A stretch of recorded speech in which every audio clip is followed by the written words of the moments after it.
Esta moça não é propriedade de ninguém, nunca foi. As palavras do fazendeiro Francisco de Sá Pimentel ecoaram pela sala principal da Fazenda Santa Cruz como um trovão em dia de céu limpo. Todos os presentes ficaram em silêncio absoluto. Maria Vitória Santos, com as mãos ainda tremendo e os olhos vermelhos de tanto chorar, mal conseguia acreditar no que estava ouvindo. Apenas minutos antes, ela estava sendo acusada de roubo, arrastada como uma criminosa, humilhada na frente de todos os trabalhadores da fazenda. E agora, o homem mais poderoso daquela propriedade estava defendendo-a com uma ferocidade que ninguém esperava. Tudo começou com uma tragédia que destruiu a vida dela em questão de semanas. Maria Vitória tinha 19 anos quando perdeu a mãe para uma febre misteriosa que nenhum médico da região conseguiu curar. A dor ainda estava fresca, o luto ainda pesava no peito, quando apenas 3 semanas depois, seu pai sofreu um acidente terrível com a carroça na estrada enlameada. A roda quebrou numa descida, a carroça tombou e ele não resistiu aos ferimentos. Em menos de um mês, Maria Vitória ficou completamente sozinha no mundo, sem irmãos, sem tios próximos, sem ninguém que pudesse ampará-la. Era uma moça que sabia ler e escrever porque a mãe fizera questão de ensiná-la desde pequena. Conhecia plantas e remédios caseiros que a mãe preparava para os vizinhos. Gostava de cuidar do pequeno jardim nos fundos da casa humilde onde crescera. Mas tudo isso de nada valia quando se é mulher, jovem e órfã em pleno século XIX. Foi quando apareceu Alberto Santos, um primo distante do pai que ela mal conhecia. Ele surgiu 3 dias após o enterro, vestindo roupas boas demais para alguém que supostamente vinha ajudar a família enlutada. Os olhos dele brilhavam com uma ganância que Maria Vitória, em sua inocência e desespero, não conseguiu perceber de imediato. Alberto disse que cuidaria de tudo, que ela não precisava se preocupar, que era sua obrigação como parente mais próximo assumir as responsabilidades. Maria Vitória, perdida na dor e no medo do futuro, confiou nele. Foi o maior erro da vida dela. Em menos de 2 semanas, Alberto vendeu tudo. A casinha simples, mas aconchegante onde ela crescera. Os móveis que carregavam memórias de família, as ferramentas de trabalho do pai, as panelas de cobre da mãe, os poucos livros que possuíam. Tudo foi transformado em dinheiro que desapareceu nos bolsos dele como água escorrendo entre os dedos.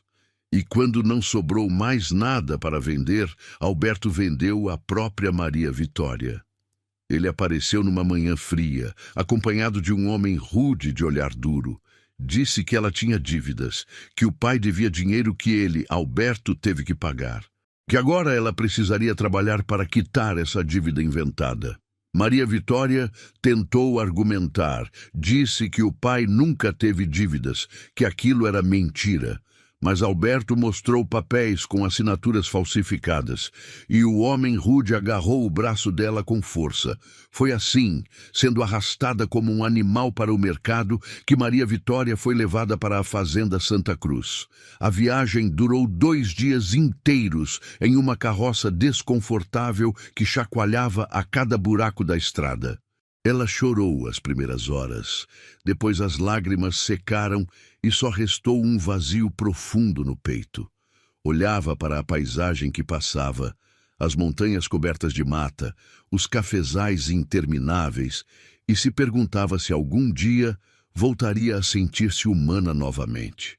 Quando a carroça finalmente parou em frente à sede da fazenda, Maria Vitória viu uma construção imponente. A casa era grande, pintada de branco, com janelas altas e uma varanda ampla. Mas o que chamou sua atenção foi o jardim lateral. Ou melhor, o que um dia fora um jardim.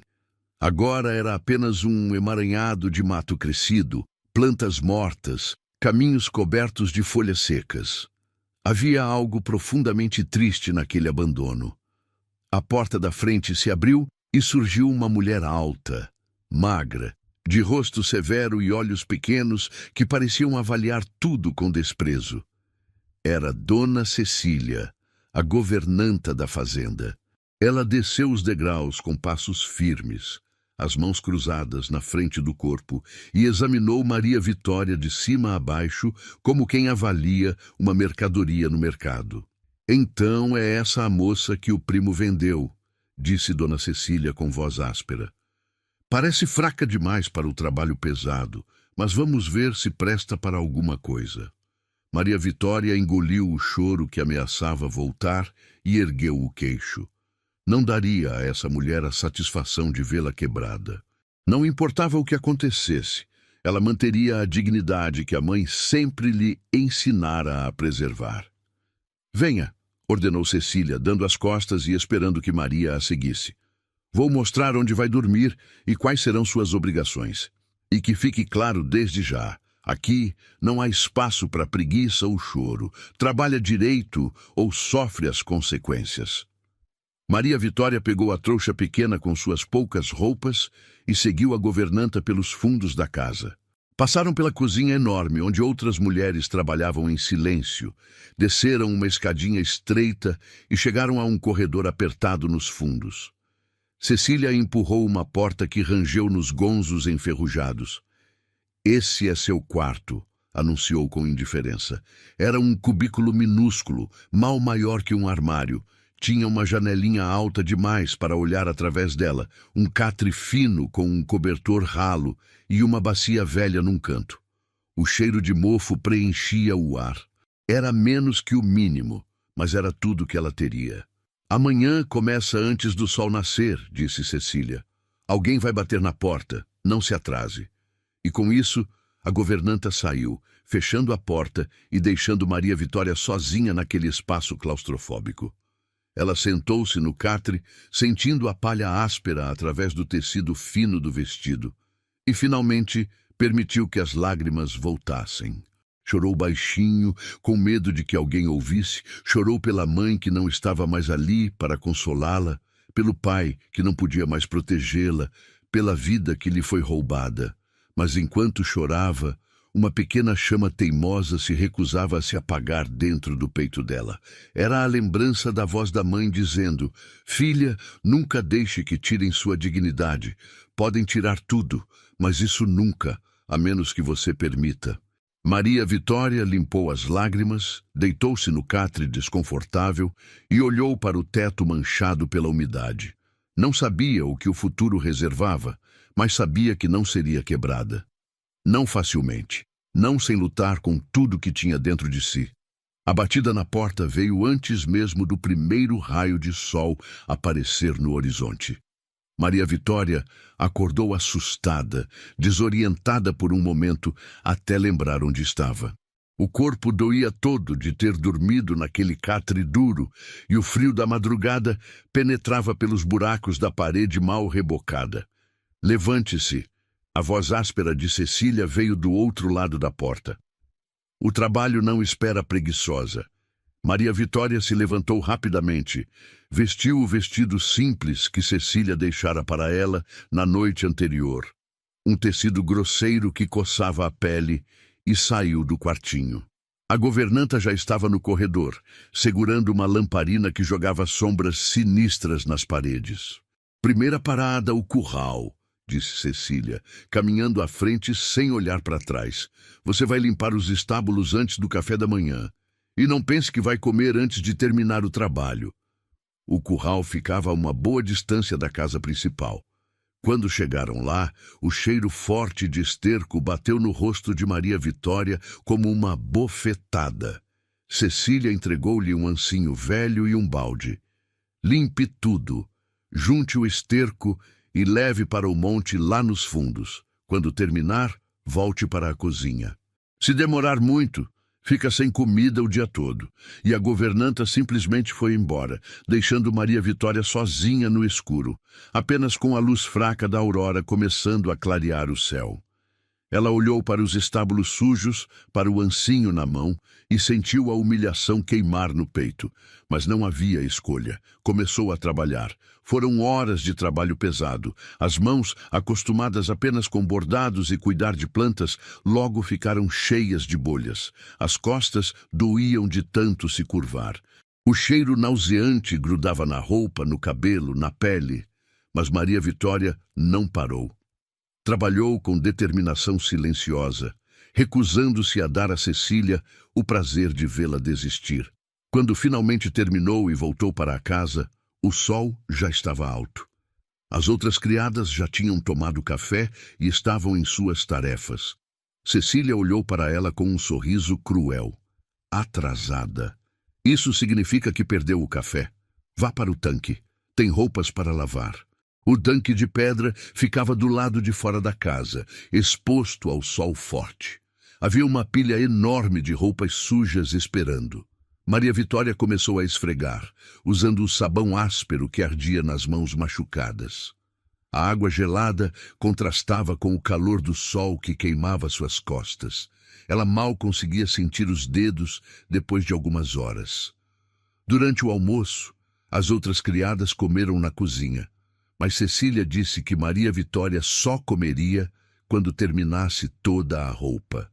Foi só no meio da tarde, quando não aguentava mais ficar em pé, que ela finalmente terminou. Cecília jogou um pedaço de pão duro e um copo de água. Coma rápido. Ainda tem o chão da casa inteira para esfregar antes de escurecer.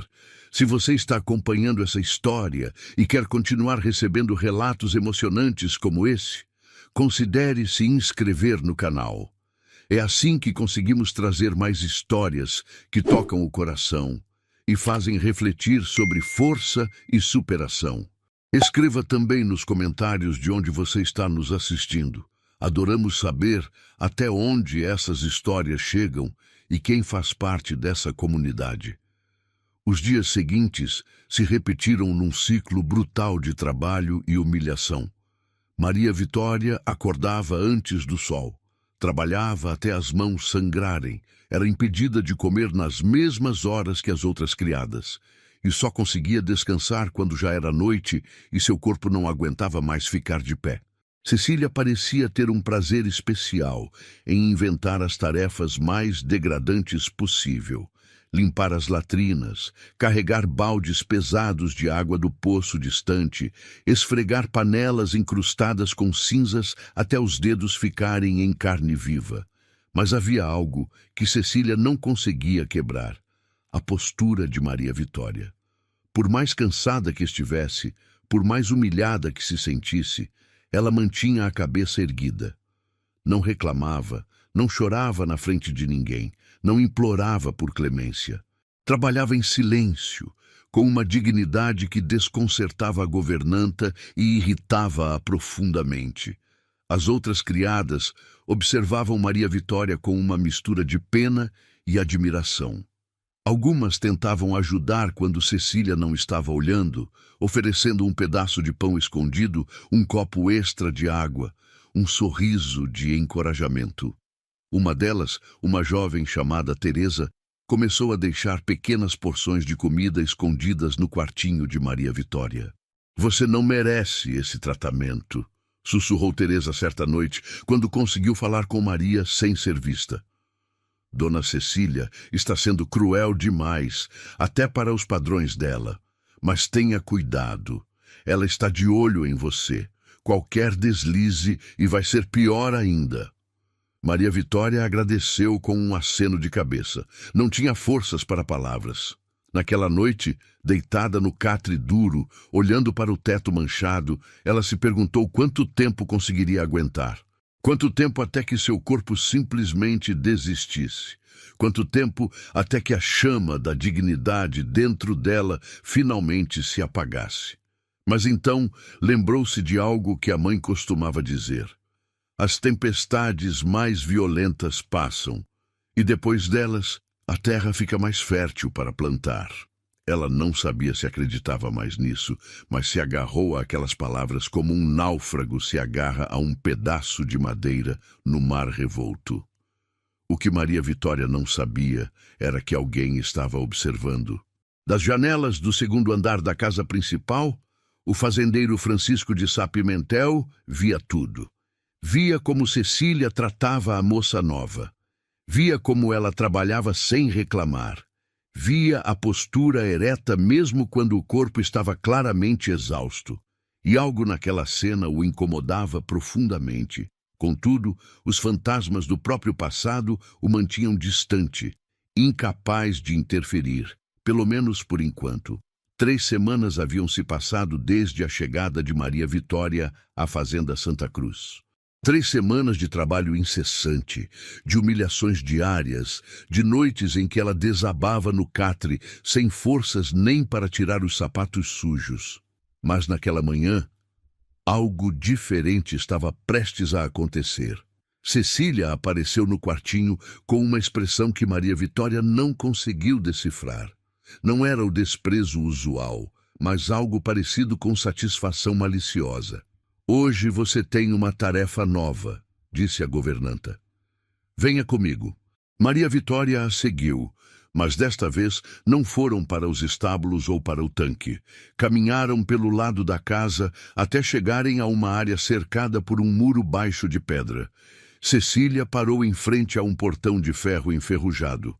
"Este é o jardim", anunciou com voz cheia de desdém. "Estava abandonado há anos, está cheio de mato, plantas mortas, caminhos cobertos de folhas. A falecida esposa do patrão cuidava daqui, mas desde que ela morreu, ninguém mais tocou neste lugar. Você vai limpar tudo." E quando digo tudo, é tudo mesmo. Arrancar o mato, limpar os caminhos, deixar apresentável. Maria Vitória olhou para o portão fechado, o coração dando um pulo estranho no peito. Um jardim. Plantas. Fazia tanto tempo que não trabalhava com a terra, não sentia aquele cheiro de verde vivo. Cecília abriu o portão e o cheiro de vegetação selvagem saiu como uma onda. O jardim estava realmente abandonado. Mato alto cobria tudo. Trepadeiras sufocavam o que restava de plantas ornamentais. Os caminhos de pedra estavam invisíveis, sob camadas de folhas mortas e terra.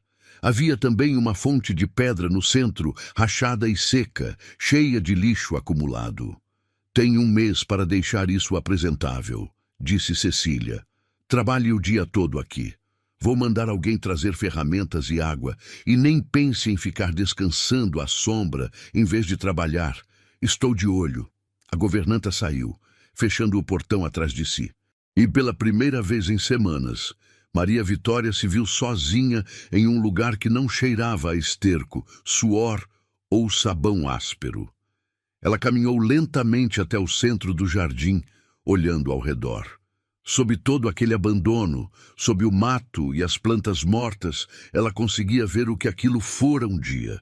Via os canteiros desenhados em curvas elegantes, via espécies que reconhecia e algo dentro dela, algo que estava adormecido há semanas, começou a despertar. Começou devagar. Arrancou o mato mais alto ao redor da fonte. Limpou as folhas secas dos caminhos e, enquanto trabalhava, suas mãos começaram a reconhecer texturas familiares. Ali, sob as trepadeiras selvagens, estava um pé de hortelã, lutando para sobreviver. Mais além, escondidas sob o mato, folhas de manjericão, e naquele canto, quase morta, mas ainda com um fio de vida, uma planta de confrei, que a mãe usava para curar ferimentos. O coração de Maria Vitória acelerou. A esposa do fazendeiro não tinha apenas um jardim decorativo, ela cultivava plantas medicinais, assim como a mãe de Maria Vitória fazia. Era como encontrar uma amiga através do tempo, alguém que compartilhava da mesma paixão. Trabalhou o dia inteiro com um empenho renovado. Não era mais apenas cumprir uma tarefa humilhante, era resgatar algo precioso que estava sendo perdido. Cada planta que salvava do mato era uma pequena vitória. Cada caminho que limpava revelava um pouco mais da beleza original daquele lugar. No final da tarde, quando o sol começava a se pôr, Maria Vitória encontrou algo que fez seu coração disparar. Numa pequena construção de pedra no canto do jardim, como se fosse uma casinha de ferramentas, havia uma prateleira com potes de barro. E embaixo da prateleira, protegidos da umidade por um tecido encerado, estavam 3 cadernos com capa de couro. Ela os pegou com cuidado, limpou a poeira da capa e abriu o primeiro. Era uma letra feminina, delicada, e a primeira página dizia: Diário de cultivo, Jardim da Fazenda Santa Cruz, Isabel de Sá Pimentel. A esposa falecida do fazendeiro. Maria Vitória folheou as páginas com reverência. Havia desenhos de plantas medicinais, com anotações sobre como cultivá-las. Havia receitas de remédios para febres, dores, tosses. Havia descrições detalhadas de cada canteiro, de cada espécie plantada. E nas margens, pequenas notas pessoais. Hoje o confrei floresceu, Francisco ficou feliz. As chuvas trouxeram vida nova ao jardim. Plantei sementes de camomila perto da fonte. Maria Vitória sentou-se no chão, ali mesmo no meio do jardim selvagem, e leu página após página. Era como conhecer alguém através do tempo, alguém que também amava plantas, que entendia o poder de cura da natureza, que encontrava paz e propósito naquele trabalho com a terra. Quando escureceu e ela teve que parar, Maria Vitória guardou os cadernos de volta na casinha de ferramentas. Mas agora sabia onde encontrá-los. Pela primeira vez desde que chegara à fazenda, ela tinha algo além de trabalho e humilhação. Tinha um propósito. Tinha um lugar que, por mais estranho que parecesse, começava a sentir como seu. Nos dias seguintes, Maria Vitória trabalhava com dedicação que surpreendia até ela mesma. Acordava ansiosa para voltar ao jardim. Cada dia revelava mais da estrutura original. Descobriu que os caminhos formavam um desenho de estrela com a fonte no centro. Encontrou roseiras antigas que, com um pouco de poda e cuidado, começaram a mostrar brotos novos. Salvou dezenas de plantas medicinais que estavam quase mortas. E sempre que podia, consultava os cadernos de Isabel, aprendendo sobre cada planta, sobre como ela cuidava delas, sobre as propriedades medicinais de cada uma. Sentia-se menos sozinha, como se Isabel estivesse ali, guiando-a através das páginas escritas anos atrás. Foi numa tarde, enquanto cantarolava baixinho uma canção que a mãe costumava cantar ao cuidar das plantas, que ela sentiu um olhar sobre si.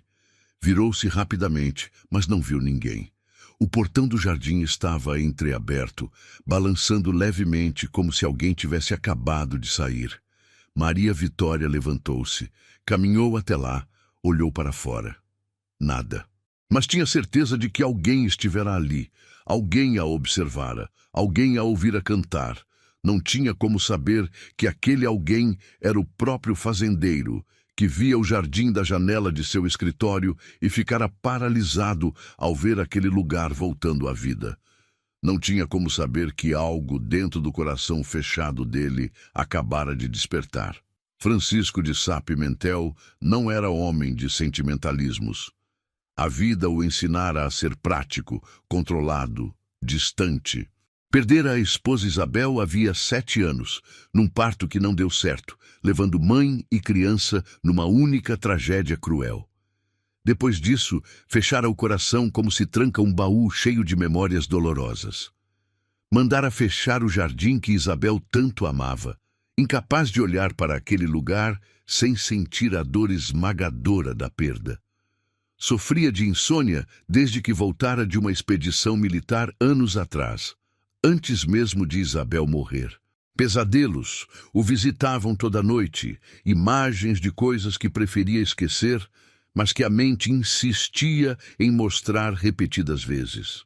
Por isso, passava longas horas em seu escritório, de onde tinha uma visão direta do jardim abandonado. Durante anos, evitara olhar naquela direção, mas desde que Cecília colocara a moça nova para trabalhar lá, Francisco se pegava olhando pela janela com frequência crescente. Via como ela trabalhava. Não com a pressa descuidada de quem só quer terminar uma tarefa, mas com a atenção amorosa de quem realmente se importa. Via como ela tocava cada planta com cuidado, como se pedia desculpas a elas pelo abandono. Via como cantarolava enquanto trabalhava, e aquilo o perturbava de uma forma que não entendia completamente. O jardim estava mudando. Dia após dia, a transformação era visível. Os caminhos de pedra apareciam limpos. As roseiras que ele achava mortas mostravam brotos verdes. O mato dava lugar a canteiros organizados. Era como se o próprio lugar estivesse voltando a respirar. Foi numa tarde que Francisco finalmente decidiu descer. Caminhou devagar até o portão do jardim, o coração batendo de forma estranha. Fazia 7 anos que não entrava ali. Empurrou o portão, que rangeu nos gonzos enferrujados, e entrou. Maria Vitória estava ajoelhada num canteiro, as mãos enterradas na terra, cuidando de uma planta que Francisco reconheceu como camomila. Ela estava tão concentrada que não o ouviu chegar. Cantarolava baixinho, uma melodia simples e bonita que ecoava suavemente pelo jardim. Francisco ficou ali, observando, até que ela finalmente sentiu a presença dele e se virou, assustada. Levantou-se rapidamente, limpando as mãos sujas na saia do vestido. "Desculpe, senhor, eu estava apenas cuidando das plantas", gaguejou ela, claramente apavorada de estar em problemas. Francisco olhou ao redor. O jardim estava irreconhecível. Limpou, organizado, com as plantas cuidadas com atenção que ele não via há anos. Sentiu algo apertar no peito, uma mistura de dor e gratidão. "Você fez um bom trabalho", disse ele, com voz que pretendia ser neutra, mas saiu mais suave do que esperava. "Obrigada, senhor." Ela baixou os olhos, como esperava-se que criadas fizessem. "Você conhece essas plantas?", observou Francisco. "Não está apenas limpando, está cuidando delas." Maria Vitória hesitou. Não sabia se era uma armadilha, se ele estava testando-a, se estava prestes a ser punida por ter tocado nas plantas. Mas algo na voz dele, uma gentileza escondida sob a formalidade, fez com que respondesse com honestidade. "Minha mãe me ensinou, senhor. Ela conhecia plantas medicinais, preparava remédios para os vizinhos, e eu..." Ela olhou ao redor. "Encontrei os cadernos da sua esposa. Eles me ensinaram muito sobre o que ela cultivava aqui." Francisco ficou muito quieto. "Isabel, ela deixou cadernos?" "Sim, senhor, na casinha de ferramentas. São diários de cultivo com desenhos e receitas. Ela conhecia muito sobre plantas medicinais."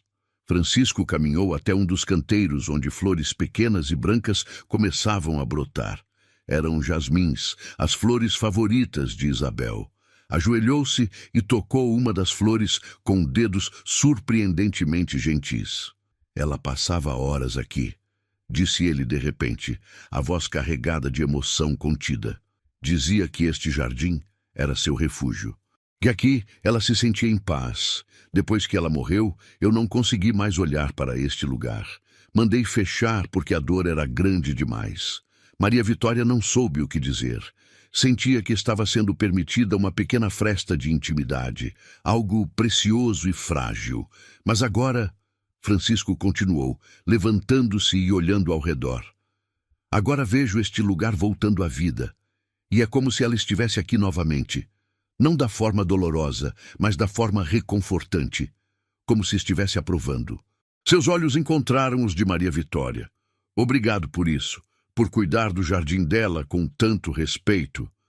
"É um privilégio, senhor", Maria Vitória respondeu com sinceridade. "Cada planta aqui tem uma história. Posso sentir o amor que ela colocou neste lugar. Se você está se emocionando com essa história até aqui, considere apoiar o canal clicando em Valeu Demais. O botão Valeu Demais é uma forma de contribuir financeiramente para que possamos continuar trazendo histórias que tocam a alma e fazem você acreditar em segundas chances. A partir daquele dia, Francisco começou a visitar o jardim com frequência. sempre com uma desculpa: verificar se Maria Vitória precisava de ferramentas melhores, conferir o progresso do trabalho, ver se a fonte precisava de reparos. Mas Maria Vitória percebia que as visitas eram sobre algo mais. Eles começaram a conversar. Pequenas conversas no início sobre as plantas, sobre os cadernos de Isabel, sobre remédios e cultivo. Depois as conversas foram ficando mais longas, mais pessoais. Ele contou sobre a esposa, sobre como a perda dele ainda doía depois de todos aqueles anos. Sobre os pesadelos que não o deixavam dormir, sobre sentir-se vivo, mas não vivendo realmente. E Maria Vitória, com uma sabedoria que surpreendia para alguém tão jovem, ouvia sem julgar, sem oferecer soluções vazias, apenas com uma compreensão real nos olhos. Ela, por sua vez, contou sobre os pais, sobre a traição de Alberto, sobre sentir-se invisível desde que chegara ali. E Francisco ouvia, com uma atenção que ela não recebia de ninguém há meses. Ouvia como se cada palavra importasse. Como se ela importasse. Cecília percebeu as visitas e não gostou nada. Começou a inventar tarefas extras para Maria Vitória, tentando mantê-la longe do jardim. Mas Francisco, com sua autoridade de dono da fazenda, sempre encontrava razões para que ela voltasse àquele lugar. E aos poucos, sem que nenhum dos dois percebesse completamente, algo estava crescendo entre eles. Uma conexão que ia além de patrão e empregada. Era um reconhecimento mútuo de almas feridas que encontravam, uma na outra, algo parecido com cura. As semanas se passaram e o jardim se tornou um refúgio para ambos. Francisco visitava quase todos os dias e as conversas foram ficando mais profundas, mais íntimas. Ele descobriu que Maria Vitória tinha uma inteligência afiada, uma percepção sobre as pessoas e o mundo que ia muito além de sua idade ou condição social. Ela descobriu que, sob a fachada severa do fazendeiro, havia um homem sensível, machucado, mas capaz de gentileza. Cecília observava tudo isso com uma raiva crescente. Ela que comandava a casa com punho de ferro há anos, que decidia quem fazia o quê, que mantinha todos sob seu controle rígido, via seu poder sendo ameaçado por aquela moça insignificante. E pior, via o patrão, que mal falava com ninguém há anos, conversando e até sorrindo na presença da criada nova. Foi numa noite que Cecília recebeu uma visita inesperada. Alberto Santos apareceu na fazenda, sujo e claramente desesperado. Ele devia dinheiro a pessoas perigosas e viera cobrar mais da própria prima, que já vendera uma vez. "A moça ainda está aqui?" Ele perguntou a Cecília nos fundos da casa, longe de olhares curiosos. "Está sim", respondeu a governanta com desdém. "E causando problemas. Que tipo de problemas?" Cecília hesitou, mas a raiva falou mais alto que a prudência. "O patrão está se apegando a ela. Passam tempo demais juntos no jardim. As outras criadas já estão comentando. Isso precisa acabar antes que ela comece a ter ideias acima da posição dela." Os olhos de Alberto brilharam, com um plano se formando. "Então precisamos nos livrar dela. Você tem algo valioso da falecida esposa do fazendeiro?" Cecília franziu o senho. "Tenho. Um anel de ouro que ela usava sempre. Ficou guardado com as outras joias dela." "Por quê?" "Porque, minha cara governanta", explicou Alberto com um sorriso cruel, "se esse anel aparecesse escondido no quartinho da Maria Vitória, o fazendeiro não teria escolha senão expulsá-la como ladra. Problema resolvido. Cecília deveria ter recusado. Deveria ter mandado Alberto embora, mas a raiva, o ciúme do poder que sentia escorrer por entre os dedos, a amargura de ver o patrão finalmente saindo do luto, mas não por causa dela, tudo isso conspirou para que ela concordasse. Concordou em armar uma farsa. Concordou em destruir uma moça inocente. Concordou em cometer uma injustiça terrível. 2 dias depois, Cecília executou o plano. Esperou até Maria Vitória estar trabalhando no jardim, entrou no quartinho dela e escondeu o anel de ouro no meio das poucas roupas que ela tinha na pequena trouxa. Depois, foi até o escritório de Francisco com uma expressão de preocupação falsa. «Senhor, preciso falar com o senhor sobre algo muito sério», disse ela com voz trêmula. «É sobre um roubo». Francisco levantou os olhos dos papéis que revisava. «Roubo? Que roubo? O anel de ouro da senhora Isabel, aquele que ela usava sempre com a pedra vermelha, estava guardado no meu quarto com as outras joias dela e desapareceu. Quando? Não sei ao certo, senhor. Só percebi hoje quando fui verificar as coisas». E Cecília fez uma pausa dramática. «Tenho receio de quem pode ter sido. Fale». «A moça nova, senhor. A Maria Vitória. Ela tem passado muito tempo na casa ultimamente. Tem acesso a lugares onde outras criadas não entram. E o senhor tem sido muito bondoso com ela. Talvez ela tenha aproveitado dessa bondade». Francisco ficou muito quieto. Quieto demais. A expressão dele não revelava nada, mas algo frio e perigoso brilhou em seus olhos. «Você está acusando-a sem provas?» «Não, senhor». Cecília fingiu relutância. «Na verdade, se o senhor permitir, gostaria de verificar as coisas dela, apenas para ter certeza de que estou errada. Prefiro estar errada e parecer tola do que ignorar algo assim». Francisco estudou a governanta por um longo momento. Algo não soava certo. Cecília nunca fora de pedir permissão para nada, mas ele assentiu. «Faça o que precisa fazer». 1 hora depois, toda a casa estava reunida no salão principal. As criadas, os trabalhadores que estavam por perto, todos convocados por Cecília, que anunciara dramaticamente ter encontrado o anel roubado. Maria Vitória foi chamada do jardim sem entender o que estava acontecendo, o coração disparado de medo, as mãos ainda sujas de terra. E foi assim que chegamos ao momento onde começamos essa história. Com Cecília abrindo triunfantemente a trouxa de Maria Vitória na frente de todos e retirando o anel de ouro que ela mesma colocara ali. Com as acusações voando, as lágrimas de Maria Vitória, o desespero, a humilhação pública. Com ela sendo chamada de ladra, de ingrata, de aproveitadora. «Eu não roubei nada», Maria Vitória repetia entre soluços. «Eu juro, eu nunca peguei esse anel. Alguém colocou ali. Por favor, senhor Francisco, acredite em mim. Eu nunca faria isso». «É o que todos os ladrões dizem», Cecília declarou com satisfação mal disfarçada. «Senhor Francisco, espero que tome as providências necessárias. Essa moça traiu sua confiança da pior forma possível».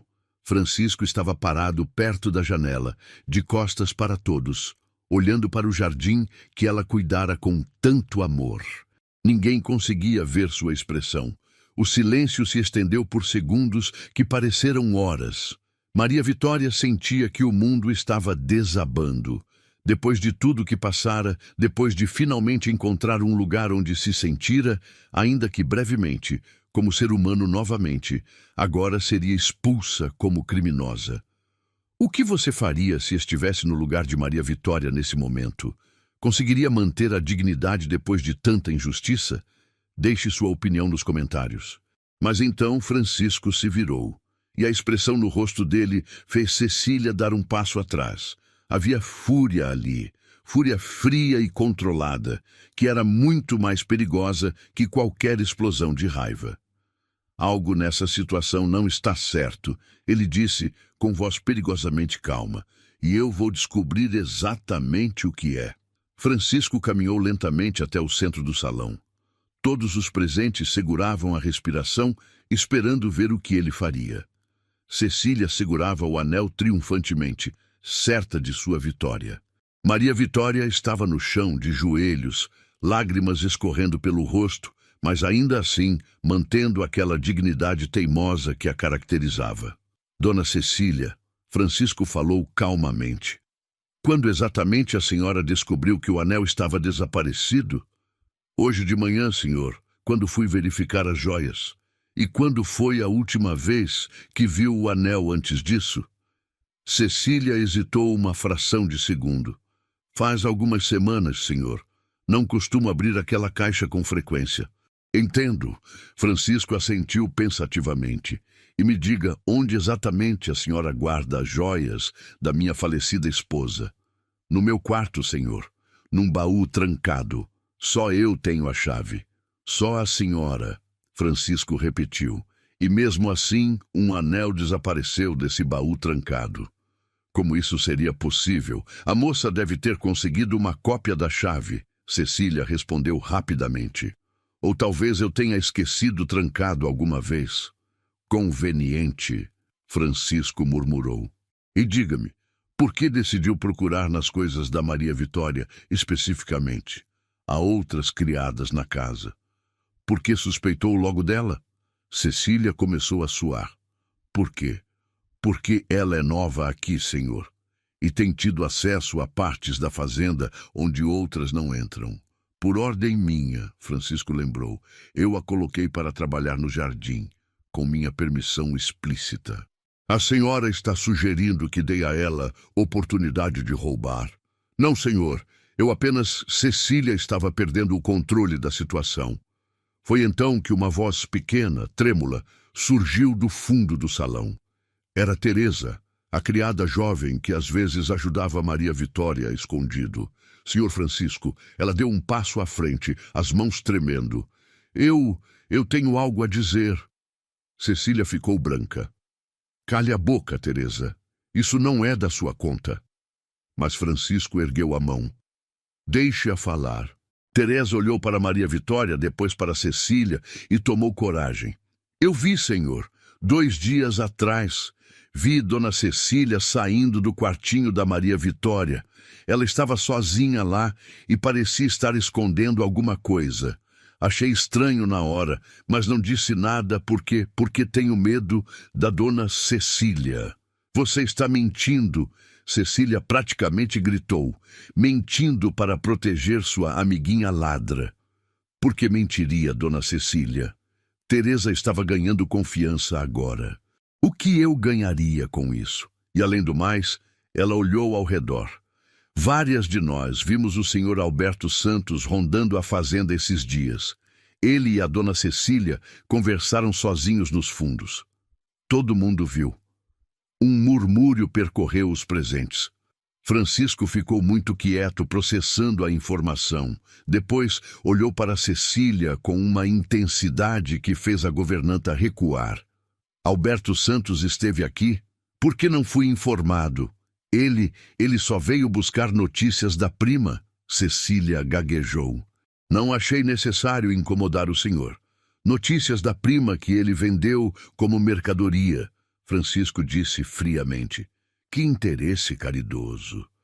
E os dois conversaram sozinhos. Sobre o quê? Assuntos sem importância. Francisco deu 2 passos na direção dela. Dona Cecília, a senhora tem trabalhado nesta fazenda por quantos anos? 15 anos, senhor. 15 anos durante os quais confiei na senhora completamente. Dei-lhe autoridade sobre toda a casa. Acreditei na sua integridade. E agora descubro que esconde visitas, que entra em quartos de criadas sem razão aparente, que faz acusações convenientes. Senhor, eu posso explicar. Então explique, a voz dele era de aço. Explique por que Teresa a viu no quarto da Maria Vitória 2 dias antes de subitamente descobrir que um anel estava faltando. Explique por que se encontrou secretamente com o homem que vendeu essa moça. Explique por que tudo isso acontece exatamente quando a senhora claramente não aprova a atenção que tenho dado a Maria Vitória. O silêncio era absoluto. Cecília abriu e fechou a boca, mas nenhuma palavra saiu. A expressão no rosto dela estava mudando, passando de indignação para pânico, para finalmente derrota. Não foi o senhor Alberto quem colocou essa ideia na cabeça da senhora. Francisco continuou implacavelmente. Foi a senhora quem armou isso porque não suporta ver uma criada recebendo tratamento respeitoso, porque vê seu poder sendo ameaçado, porque está mais preocupada em manter controle do que em fazer o que é certo. Lágrimas começaram a correr pelo rosto de Cecília, mas não eram lágrimas de tristeza, eram de raiva, de humilhação, de ver sua posição desmoronando na frente de todos. Ela não merece sua atenção, Cecília finalmente explodiu. É uma simples criada, uma ninguém.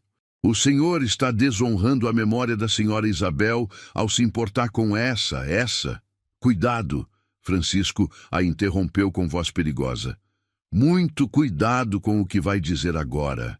Mas Cecília estava além do controle. A amargura de anos jorrou como veneno. A senhora Isabel era uma dama, uma mulher de verdade, e o senhor passa horas no jardim dela com uma criada qualquer que mal sabe onde é seu lugar.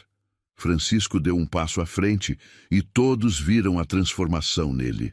O homem calmo e controlado deu lugar a algo mais primitivo, mais feroz. Você não tem o direito de falar o nome da minha esposa, ele disse com voz baixa, mas carregada de fúria contida. E não tem absolutamente nenhum direito de julgar quem merece ou não meu respeito. Maria Vitória cuidou do jardim de Isabel com mais amor e dedicação do que a senhora demonstrou por qualquer coisa nos últimos anos. A senhora está dispensada. Pegue suas coisas e saia da minha propriedade antes que eu me esqueça de que ainda tenho algum respeito pelos anos que trabalhou aqui. Cecília cambaleou como se tivesse levado um soco. Mas, senhor, agora, Francisco disse, apontando para a porta. A governanta saiu correndo, soluçando, sua autoridade destruída, seu poder evaporado. Os outros criados observavam em silêncio chocado. Então Francisco se virou para Maria Vitória, que ainda estava no chão, não conseguindo processar o que acabara de acontecer. Ele estendeu a mão para ela. Levante-se, por favor. Maria Vitória olhou para a mão estendida, depois para o rosto dele, e viu algo ali que fez seu coração disparar. Não era pena, era respeito, era reconhecimento. Pegou a mão dele e se levantou, as pernas tremendo. E agora, Francisco disse alto o suficiente para todos ouvirem. Vamos deixar algo muito claro. Esta moça não é propriedade de ninguém. Nunca foi. Nos dias que se seguiram à expulsão de Cecília, a Fazenda Santa Cruz passou por mudanças profundas. Francisco nomeou Teresa como nova governanta, uma escolha que surpreendeu a todos, mas que se mostrou acertada. Quanto a Alberto Santos, Francisco mandou capatazes buscá-lo na cidade e, quando o trouxeram, confrontou-o na frente dos trabalhadores. Você vendeu sua própria prima como se vende um animal, Francisco disse com voz gelada, enquanto contava moedas de ouro na mesa. Aqui está o dobro do que você recebeu. Não é para comprar Maria Vitória de volta, porque ela nunca foi mercadoria. É para que fique absolutamente registrado que ela está livre, livre de você, das suas mentiras, das suas dívidas inventadas. Pegou os papéis falsos que Alberto havia usado, rasgou-os em pedaços pequenos e jogou no rosto dele. E se eu o vir rondando esta fazenda novamente, ou se souber que tentou incomodar Maria Vitória de qualquer forma, vou garantir pessoalmente que passe o resto de seus dias miseráveis lamentando essa decisão. Está absolutamente claro. Alberto saiu correndo com o dinheiro e nunca mais foi visto naquela região. Maria Vitória foi transferida para um quarto melhor, com janela de verdade que dava para o jardim, cama confortável, um espaço onde podia respirar. Mas mais do que isso, Francisco a liberou formalmente de qualquer obrigação de trabalho como criada. Você é livre, ele disse numa conversa particular no jardim, sentados no banco de pedra que ela limpara semanas atrás. Livre para ir embora, começar vida nova em outro lugar. Tenho contatos na cidade que podem ajudá-la a encontrar trabalho decente, moradia apropriada. E ele hesitou, olhando-a com uma intensidade que fez o coração dela acelerar. Pode ficar aqui. Não como criada, mas como alguém que eu gostaria muito que ficasse. Os olhos de Maria Vitória se encheram de lágrimas. Por quê? Por que está fazendo tudo isso por mim? Francisco deu um passo mais perto. Porque quando olho para você, não vejo uma criada, não vejo alguém inferior. Vejo uma mulher inteligente, forte, digna. Vejo alguém que me fez lembrar que ainda estou vivo. Vejo alguém que trouxe vida de volta ao jardim de Isabel e, sem perceber, trouxe vida de volta a mim também. As palavras ficaram suspensas no ar entre eles. Maria Vitória mal conseguia respirar. Mas sou apenas, ela começou. Não, Francisco a interrompeu gentilmente. Você nunca foi apenas nada. E se ficar, precisa entender que não será como empregada. Será como... Ele buscou as palavras certas. Como alguém cortejada, com todo o respeito e propriedade que isso implica. Porque eu gostaria, se você permitir, de cortejar você adequadamente. Maria Vitória sentiu o mundo girar. Um fazendeiro respeitado querendo cortejá-la.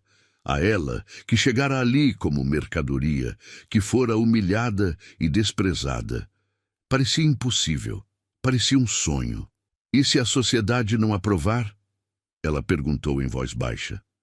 As pessoas vão falar, vão dizer que sou aproveitadora, que você perdeu o juízo, que falem, Francisco disse simplesmente. Vivi anos demais me importando com o que pensam, com medo de sentir porque dói perder. Mas você me mostrou que a dor da solidão é pior que o risco de amar novamente. Então que digam o que quiserem. Se você aceitar, enfrentaremos juntos. Maria Vitória olhou para aquele homem que a vira quando ela era invisível, que a defendera quando ela não tinha voz, que a respeitara quando o mundo a tratava como lixo, e soube que a resposta só poderia ser uma. Eu fico. Ela sussurrou. E aceito ser cortejada por você. O sorriso que iluminou o rosto de Francisco foi a coisa mais bonita que Maria Vitória já vira. Nas semanas seguintes, Francisco cortejou Maria Vitória com uma dedicação que espantou a todos. Caminhadas pelo jardim ao entardecer, conversas longas sob a sombra das árvores. Pequenos presentes, livros sobre plantas medicinais, sementes raras que ele mandava buscar na cidade. E sempre, sempre, o respeito absoluto pela reputação e dignidade dela. Mas como Maria Vitória previra, as línguas começaram a balançar. Fazendeiros vizinhos comentavam com escândalo. Mulheres da sociedade local viravam a cara quando encontravam com eles. Alguns conhecidos de Francisco pararam de visitá-lo, chocados com sua escolha. Houve até uma tentativa de intervenção. Um grupo de fazendeiros veio numa tarde dizendo que era para o próprio bem de Francisco, que ele estava cometendo um erro, que estava rebaixando seu status, manchando seu nome, desonrando a memória da falecida esposa. Francisco os ouviu em silêncio. Maria Vitória ao seu lado no jardim. Quando eles terminaram, ele falou com voz calma, mas inflexível. A memória da minha esposa não é desonrada por eu escolher amar novamente. Isabel queria que eu fosse feliz. Ela me fez prometer, antes de morrer, que eu não viveria o resto da vida preso ao luto. E quanto ao meu status, bem, se ele depende de menosprezar alguém por nascer em berço mais humilde, então é um status que não me interessa manter. Maria Vitória tem mais dignidade no dedo mínimo do que muitos da nossa classe têm no corpo inteiro. E vou me casar com ela, com a aprovação de vocês ou sem. Os fazendeiros saíram indignados. Mas Francisco não se abalou. 2 semanas depois, na capelinha da fazenda, com apenas os trabalhadores da propriedade como testemunhas, Francisco de Sá Pimentel se casou com Maria Vitória Santos. Foi uma cerimônia simples. Ela usava um vestido branco modesto que Teresa e as outras mulheres da fazenda ajudaram a costurar, com flores do jardim entrelaçadas nos cabelos. Ele usava seu melhor terno. O padre, que conhecia Francisco há anos e via a felicidade real em seus olhos, conduziu a cerimônia com uma alegria que contagiou a todos. Quando chegou a hora dos votos, Francisco segurou as mãos de Maria Vitória e falou com voz clara para que todos ouvissem. Você chegou aqui como prisioneira das circunstâncias, mas olhei para você e vi liberdade, vi força, vi tudo o que havia perdido a esperança de encontrar novamente. Prometo honrar você todos os dias da minha vida. Prometo que nunca mais se sentirá invisível, porque será a pessoa mais importante do meu mundo. Maria Vitória, com lágrimas escorrendo livremente, respondeu: Você me viu quando eu era nada para o mundo. Me deu dignidade quando haviam me tirado tudo. E me mostrou que o amor verdadeiro não conhece barreiras criadas pelos homens. Prometo estar ao seu lado em todas as tempestades. Prometo que juntos cultivaremos algo lindo sobre as ruínas do que fomos. E assim, contra todas as expectativas, contra todos os julgamentos, Maria Vitória e Francisco se tornaram marido e mulher. A festa foi simples, mas alegre, com música, comida farta e risos que ecoaram pela fazenda até tarde da noite. 2 anos haviam se passado desde aquele casamento simples na capela da fazenda, e que 2 anos tinham sido. Maria Vitória estava no jardim, uma mão apoiada na barriga arredondada, grávida de 7 meses do segundo filho. O primeiro, um menino que chamaram de Gabriel, brincava entre os canteiros de flores sob os cuidados atentos de Teresa. A fazenda Santa Cruz prosperava como nunca antes. Com Maria Vitória ao lado de Francisco, trazendo seu conhecimento sobre plantas medicinais, eles haviam diversificado as atividades da fazenda. Agora produziam não apenas café, mas também ervas medicinais que vendiam para boticários de toda a região. A renda aumentara consideravelmente e, junto com ela, veio o respeito que ninguém podia negar. Mas a mudança mais significativa tinha sido no jardim. Maria Vitória o transformara não apenas num lugar de beleza, mas também de aprendizado. Todas as tardes, ela dava aulas para as crianças da fazenda e da região, ensinando-as sobre plantas, sobre leitura, sobre como preparar remédios simples. O jardim, que estivera morto e abandonado por anos, agora vivia cheio de vozes infantis, de descobertas, de vida. No início, alguns fazendeiros vizinhos criticaram. Diziam que Francisco estava dando ideias acima da posição para crianças que deveriam apenas trabalhar. Mas quando essas mesmas crianças começaram a ajudar suas famílias com conhecimentos úteis, até os críticos tiveram que admitir que havia valor naquela iniciativa. A sociedade local eventualmente se acostumou com o casamento de Francisco e Maria Vitória. Alguns nunca aceitaram e continuaram mantendo distância.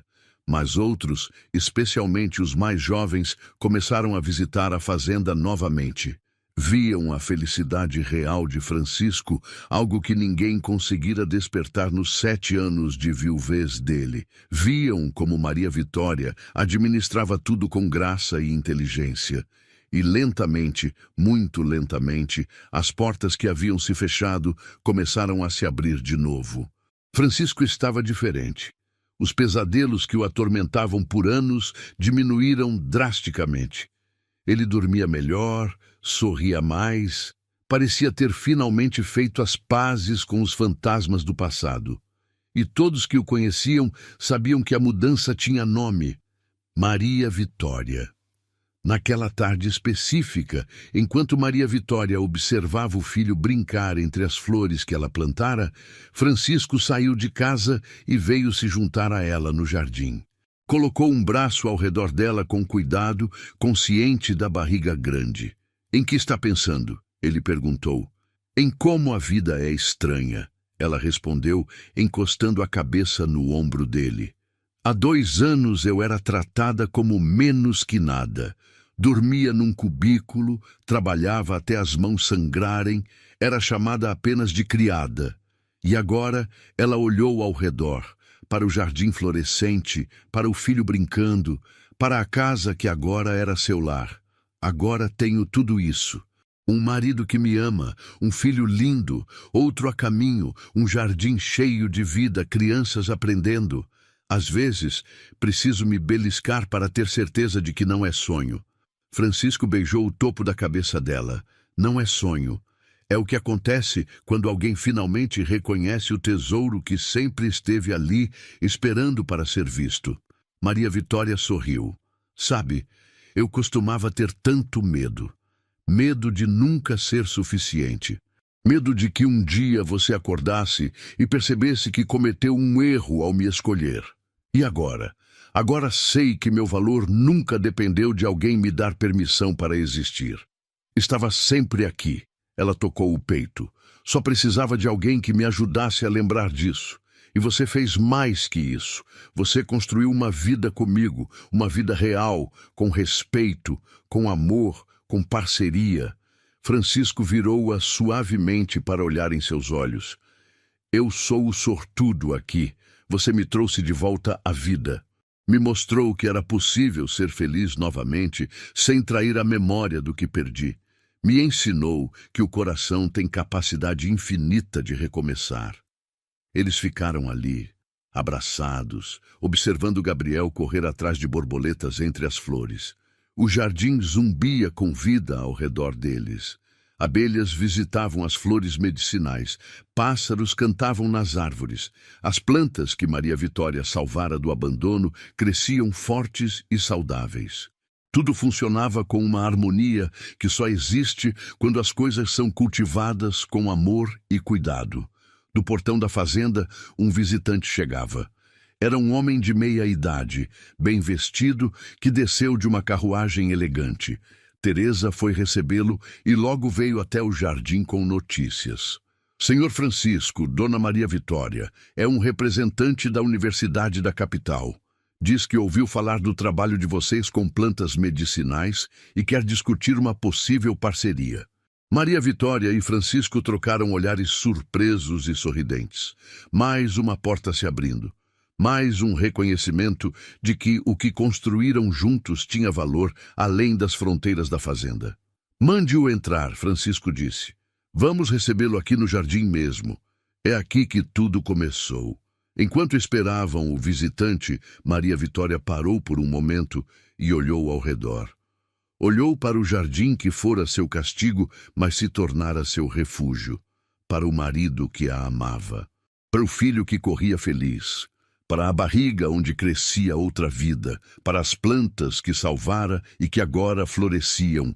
Para tudo que haviam construído sobre as cinzas de tragédias e injustiças passadas.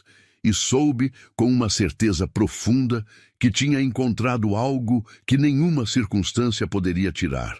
Não era a fazenda, não era a posição social, não eram os bens materiais, era o conhecimento de seu próprio valor. Era a certeza de que dignidade não é dada por outros, é algo que carregamos dentro de nós. Era a compreensão de que o amor verdadeiro vê além das aparências, das classes, das convenções e reconhece a essência preciosa que existe em cada ser humano. Maria Vitória chegara àquele lugar como mercadoria, fora vendida, humilhada, desprezada. Mas através de tudo isso, mantivera acesa a chama da dignidade. E quando Francisco olhara para ela, não vira uma simples empregada. Vira o maior tesouro da vida dele.